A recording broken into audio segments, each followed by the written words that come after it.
नमस्ते बिहार, मैं हूं आपके साथ विभा उपाध्याय और बुलेटिन की शुरुआत बड़ी खबर के साथ। खबर मोतिहारी से, जहां पर न्यूज 18 की खबर का बड़ा असर हुआ है। मोतिहारी बालिका गृह से बच्चियां जो हैं वो दरभंगा पहुंची हुई हैं। खबर दिखाने के बाद हरकत में प्रशासन आया और न्यूज 18 की खबर का ये बड़ा असर, जिसमें तीनों बच्चियां दरभंगा पहुंच चुकी हैं। रक्सौल स्टेशन पर भटक कर ये तीनों बच्चियां जो है पहुंची थी। दरभंगा से ट्रेन से रक्सौल इन बच्चियों के पहुंचने के बाद जीआरपी ने इन्हें बालिका सुधार गृह भेजा। रक्सौल से मोतिहारी बाल सुधार गृह ये तीनों बच्चियां जो है वो भेजी गई।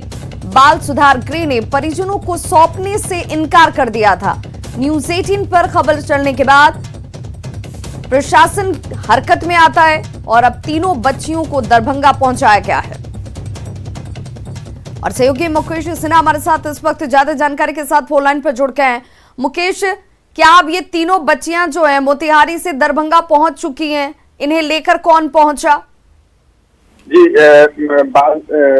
बालिका गृह के अधिकारी और कर्मचारी इनको लेकर के यहाँ से निकले हैं और कल देर रात यह निर्णय हुआ और उसके बाद से इन लोगों को यहाँ से निजी सवारी से इन लोग जब निकले और वहाँ पहुंचे हैं। परिजनों को सौंपने की प्रक्रिया की जा रही है। ऐसा बताया जा रहा है कि हमारी बात डीपीआरओ और बालिका सुधार गृह के जो कार्यकारी निदेशक है उनसे बात हुई है और उन्होंने कहा है कि बालिकाओं को यहाँ से भेजा जा चुका है सुरक्षित स्थान पर। वहाँ उनके परिजनों को सुरक्षित सौंपा जा रहा है। मुकेश, क्या इन तीनों बच्चियों के स्टेटमेंट ले लिए गए?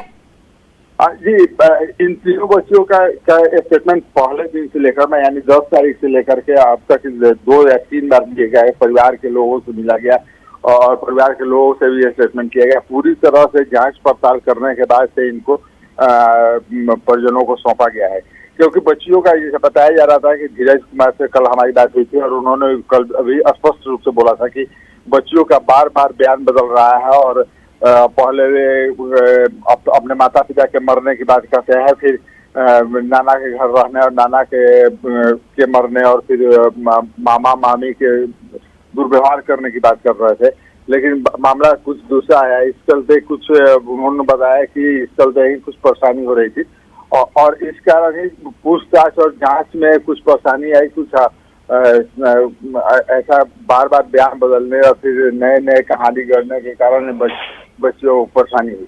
बहुत बहुत शुक्रिया मुकेश इस तमाम जानकारी के लिए। तो देखिए, न्यूज 18 की खबर का बड़ा असर, जहां पर दरभंगा इन तीनों बच्चियों को मोतिहारी बालिका सुधार गृह से जो अधिकारी हैं वो लेकर पहुंच चुके हैं। परिजनों को सौंपकर अब तमाम जो प्रक्रियाएं हैं वो पूरी की जाती हुई। रक्सौल स्टेशन पर भटककर ये तीनों बच्चियां जो हैं वो जीआरपी को मिली और उसके बाद जीआरपी ने इन्हें मोतिहारी बालिका सुधार गृह में भेजा।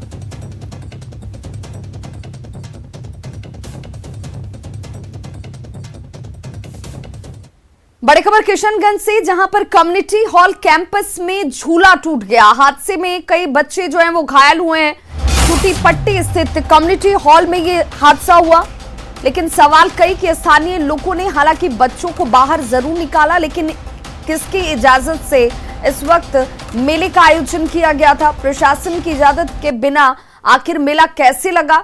तस्वीरें आपके सामने हैं। कम्युनिटी हॉल कैंपस में ये मेले का आयोजन किया गया था, जहां पर ये बच्चे झूले का आनंद उठा रहे थे। जिस दौरान यह हादसा होता है, झूला टूटा और कई बच्चे इस दौरान जख्मी हो गए। और सहयोगी आशीष सिन्हा हमारे साथ इस वक्त ज्यादा जानकारी के साथ फोन लाइन पर जुड़ के हैं। आशीष, जो बच्चे घायल बताए जा रहे हैं उनकी स्थिति कैसी है फिल वक्त? जी, मामूली चोट थी, बहुत ज्यादा कैजुअल्टी नहीं हुई है। वो बच्चे को गार्जियन घर ले जा चुके हैं लेकिन बड़ी लापरवाही कही जा सकती है क्योंकि सरकारी तौर पे परमिशन नहीं मिला था मेले को, फिर भी मेला लगाया गया। ये दुखद है। आशीष, लेकिन सवाल प्रशासन पे भी कि अगर मेले का आयोजन हो रहा है, इतनी संख्या में लोगों का जुटान हो रहा है, लोग उस मेले में शामिल हो रहे हैं, तो प्रशासन को इसकी जानकारी कैसे नहीं हुई? क्या इसके ऊपर कार्रवाई नहीं की गई? जी, प्रशासनिक लापरवाही देखने को मिल रही है। यहाँ पे प्रशासन को चाहिए था कि ऐसे मेले के आयोजन को रोका जाए, जिसमें बहुत बहुत शुक्रिया आशीष तमाम जानकारी के लिए। भोजपुर में दो पक्षों के बीच विवाद के बाद हुई फायरिंग में एक शख्स गंभीर रूप से जख्मी हो गया। यह शख्स पड़ोसी के घर बाहर से गुजर रहा था और तभी उसके सीने और हाथ में गोली लगती है। घायल को आरा सदर अस्पताल में भर्ती कराया गया है, जहां उसकी हालत गंभीर बनी हुई है। घटना अगियाव बाजार थाना इलाके के कुकराहा गांव की बताई जा रही है, जहां पर यह शख्स जिसके हाथ और पांव में गोली आकर लगी,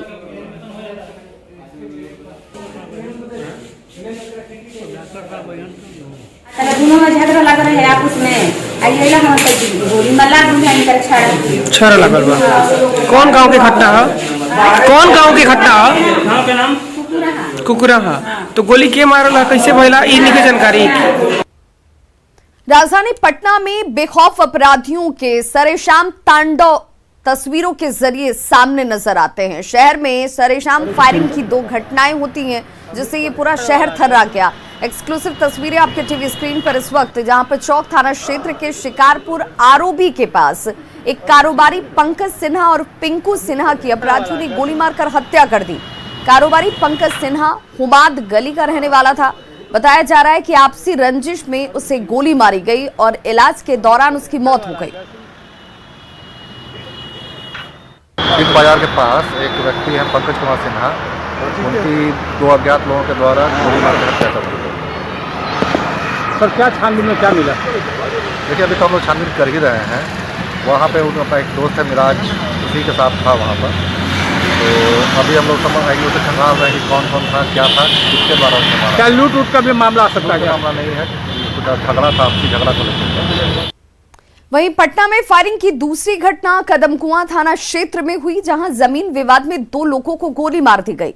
निशांत सिंह राणावत और शुभम पाठक को गोली लगी है। घटना कदमकुआं के मछली गली की बताई जा रही है। आरोपियों की पहचान भी फिलवक्त की गई है। गिरफ्तारी के लिए पुलिस छापेमारी कर रही है।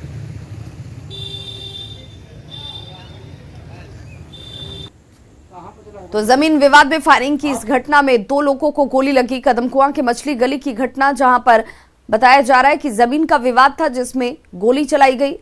हालांकि आरोपियों की पहचान पुलिस ने कर ली है।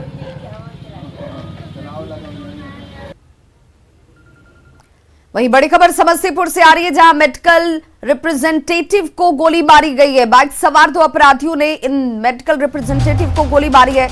10,000 कैश के साथ बैग की लूट की गई है। घायल को इलाज के लिए फिलहाल अस्पताल में भर्ती कराया गया। हसनपुर के मंगलगढ़ की घटना बताई जा रही है, जहां पर मेडिकल रिप्रेजेंटेटिव को बाइक सवार अपराधियों ने गोली मार दी। मुफस्सिल विक्रमपुर बांदे के रहने वाले अर्जुन कुमार इनका नाम बताया जा रहा है, जिनसे 10,000 रुपए कैश और बैग की लूट की गई। वाले कहाँ के हैं? विक्रमपुर बांदे का रहने वाले हैं। हाँ। उनका पिताजी, उनका नाम अर्जुन कुमार महतो है और हाँ। पिताजी का नाम स्वर्गीय राजेंद्र महतो। क्या करते थे ये? एक MR है। MR है। हाँ। कहाँ से आ रहे थे? रोसड़ा से आ रहे थे। हाँ, घर के लिए। तो क्या मतलब जो है कितने गोली लगी है इनको? एक गोली लगी। हम पटना सिटी के चैलीटाण नया गांव में घर से बुजुर्ग दंपत्ति के 100 मिलने के बाद से इलाके में सनसनी फैल गई। मृतक की पहचान सब्जी विक्रेता राजकुमार चौधरी और उनकी पत्नी मीना देवी के रूप में की गई है।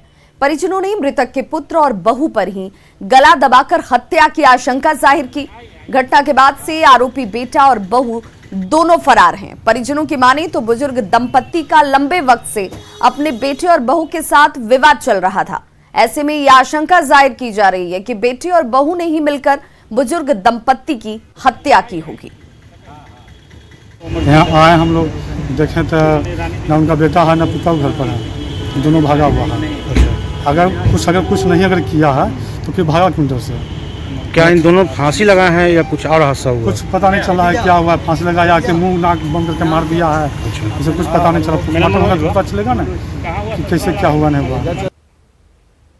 रोहतास के सासाराम अनुमंडल के चिनारी में प्रेमी और प्रेमिका पक्ष में मारपीट हो गई। पलौंधा गांव में प्रेम प्रसंग के मामले में प्रेमी और प्रेमिका पक्ष में मारपीट हुई, जिसमें दो पक्ष से 5 महिलाएं समेत 8 लोग घायल हो गए। इनमें एक महिला की हालत गंभीर बताई जा रही है। पलौंधा के लोग रहने वाले हैं और जिसमें दो पार्टी के बीच आपस में मारपीट हुई है और जिसमें लगभग 8 लोग जख्मी हैं। बड़ी खबर बेतिया से, जहां एक मासूम बच्ची के साथ घर वालों ने क्रूरता की सारी हदें पार कर दी। बेरहमी से इस बच्ची की पिटाई की गई है।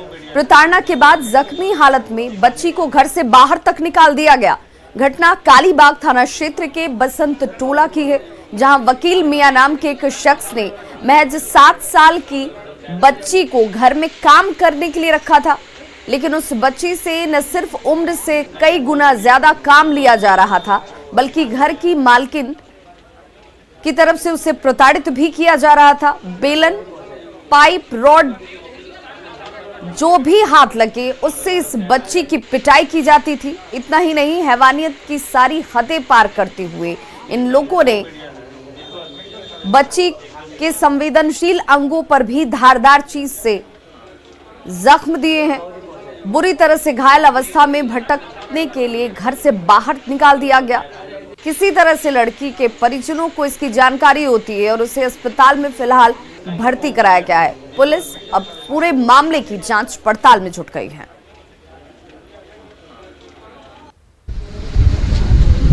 कौन मरा है? आंटी। जोर से बोलिए। आंटी। आंटी मरी हैं? हाँ। क्या चीज से मरी है?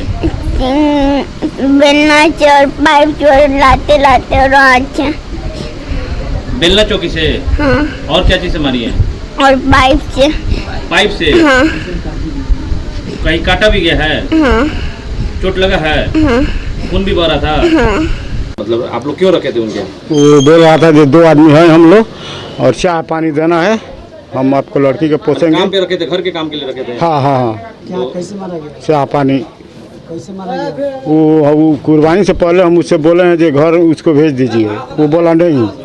और सुबह ये मार कर बिक दिया है, वो बोला जे हम नहीं जाएंगे और सुबह मार कर बिक दिया। हमारे पास फोन किया, ये घर से भाग गया।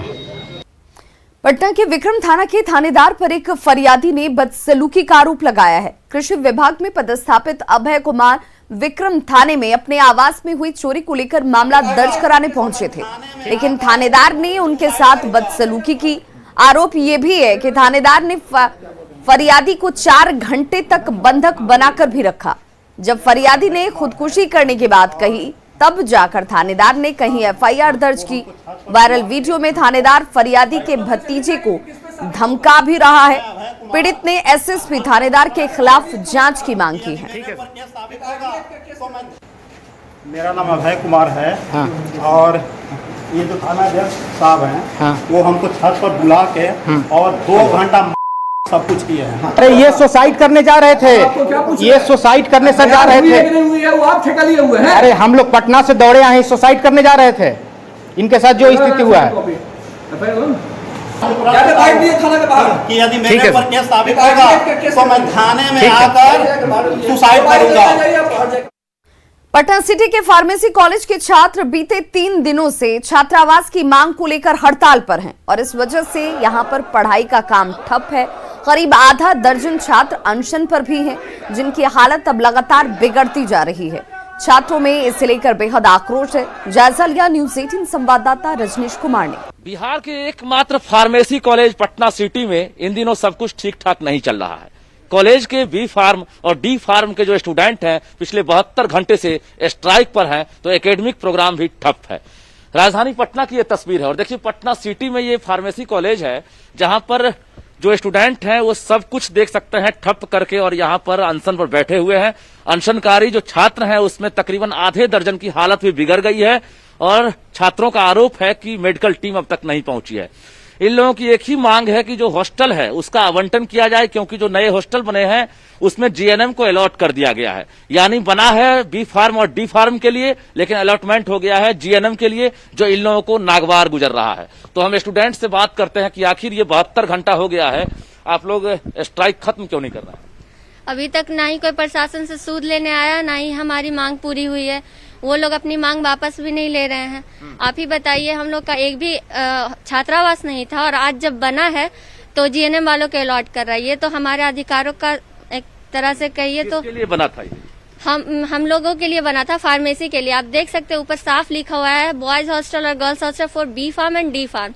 और आज जब देने की बारी आई तो राज्य सरकार वही हाल कर दी है, जैसे खाना परोस कर दो और उसके बाद जब खाने की बारी आए तो थाली ही छीन लो। बहुत बड़ी बात आपने कही है। कुछ और स्टूडेंट उनसे बात करते हैं। ये बताइए 72 घंटे हो गए हैं, कहाँ कहाँ आप लोगों ने फरियाद लगाई है, क्या नतीजा निकला? हम लोगों ने अभी स्वास्थ्य सचिव साहब को ईमेल के माध्यम से और पत्राचार के माध्यम से भी सूचना दिए, मुख्यमंत्री जी को दिए, राज्यपाल महोदय को दिए, कहीं से अभी तक कोई रिस्पांस नहीं आया। कॉलेज प्रशासन के कान में अभी तक जू नहीं रहेगा, कोई देखने तक के लिए नहीं आया अभी तक हम लोग का। हमारे छात्र को देख लीजिए, अभी 3 दिन से आदेश जारी कर दिया गया है कि जो फार्मेसी कॉलेज में जो हॉस्टल बने हैं वो जीएनएम के लिए है। जी सर, 14/7 को ये आदेश हुआ, उसी के विरोध में तो हम लोग यहाँ पे अनशन पे बैठे हैं। जो आपको हम दिखा पा रहे हैं, हालांकि हॉस्टल की स्पेलिंग भी गलत लिखी हुई है, हम वो भी आपको दिखा रहे हैं। और बी फार्मा और डी फार्मा जो है इसके लिए जो है हॉस्टल बनाए गए थे, लेकिन जब बन गया उसके बाद अलॉटमेंट कर दिया गया नर्सिंग छात्राएं यानी जीएनएम के लिए। वो भी जीएनएम पीएमसीएच में कार्यरत हैं, वहीं पढ़ाई कर रही है। और जो बी फार्मेसी का जो एक्चुअल स्टूडेंट है उनको उनका हक नहीं मिला है। ये सवाल न्यूज 18 भी सरकार से पूछ रहा है कि आखिर स्टूडेंट अनशन पर और प्रोटेस्ट पर क्यों उतारू हो गए हैं। 72 घंटे हो गए हैं, सरकार अब तक सुध क्यों नहीं ले रही है? आखिर हॉस्टल अलॉटमेंट में देरी क्यों हो रही है? कैमरामैन दीपक के साथ रजनीश कुमार, न्यूज 18 पटना। पूर्णिया के शहरी इलाके में साल 1989 से जमीन का लगान निर्धारण नहीं हुआ। लगान निर्धारण नहीं होने की वजह से जहां पूर्णिया शहर के 46,720 रैयतों का जमीन का मालिकाना हक पेंडिंग है, वहीं सरकार को भी करोड़ों रुपए का राजस्व का नुकसान हो रहा है। 3 साल पहले सरकार के आदेश से लगान निर्धारण का काम तो शुरू हुआ, लेकिन प्रक्रिया इतनी जटिल है कि लोगों के पसीने छूट रहे हैं। वहीं इसका फायदा बिचौलिए उठा रहे हैं। पूर्णिया के सदर विधायक विजय खेमका ने राजस्व एवं भूमि सुधार मंत्री रामसूरत राय को आवेदन देकर पूर्णिया में लगान निर्धारण कराने के लिए विशेष व्यवस्था करने की मांग की। मंत्री ने इसका जल्द समाधान करने का भरोसा दिया है। एक डेट वाइज निकला हो गया सर, वही लगान निर्धारण सबका सेम केस है। और यहाँ जब आइए तो आधे टाइम स्टाफ नहीं मिलते हैं, स्टाफ मिलते तो कागज़ नहीं मिलता है। पता नहीं कागज़ रखते कहाँ ये लोग। आधे समय डीसीएलआर के पास एप्लीकेशन जाके वापस आ जाता है। तो जिसने अप्लीकेबल वाले को तो आप नोटिस कीजिएगा तभी ना वो आएंगे। उसको तो ऑलरेडी पता है जो वो डीसीएलआर के पास डॉक्यूमेंट है। हम वहाँ चक्कर काट रहे हैं, आधे टाइम पता चलता है यहाँ एप्लीकेशन है। दोनों जगह चक्कर काट के परेशान है लोग, केस ऐसे कैसे पड़े हुए हैं। मंत्री जी को मैंने मांग पत्र भी दिया और सारी बातें उनको बतलाने का भी मैंने काम किया कि लगभग 46,720 रैयती जमीन मालिक जो हैं वो लगान निर्धारण के प्रतीक्षा में हैं। फिलहाल रुक रहे एक छोटे से अंतराल के लिए, फौरन होंगे वापस, बने रहिए हमारे साथ।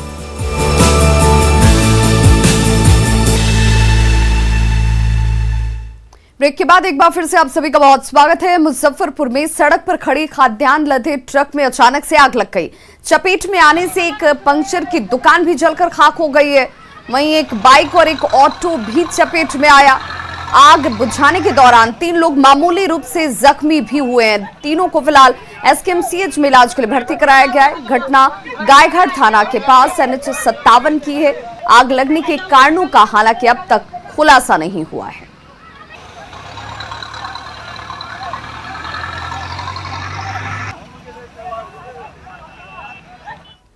कोरोना की तीसरी लहर को लेकर IGIMS पूरी तरह से तैयार है। यहां बच्चों के लिए अलग से कोविड वार्ड बनाए गए हैं, जहां न सिर्फ बच्चों के इलाज की समुचित व्यवस्था है, बल्कि बच्चों के मनोरंजन के भी इंतजाम किए गए हैं।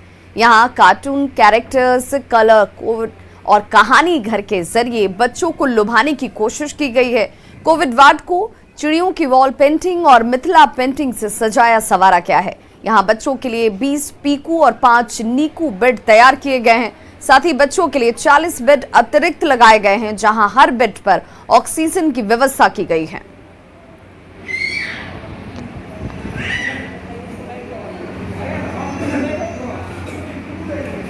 हमारा बेड खाली है तो क्यों आया?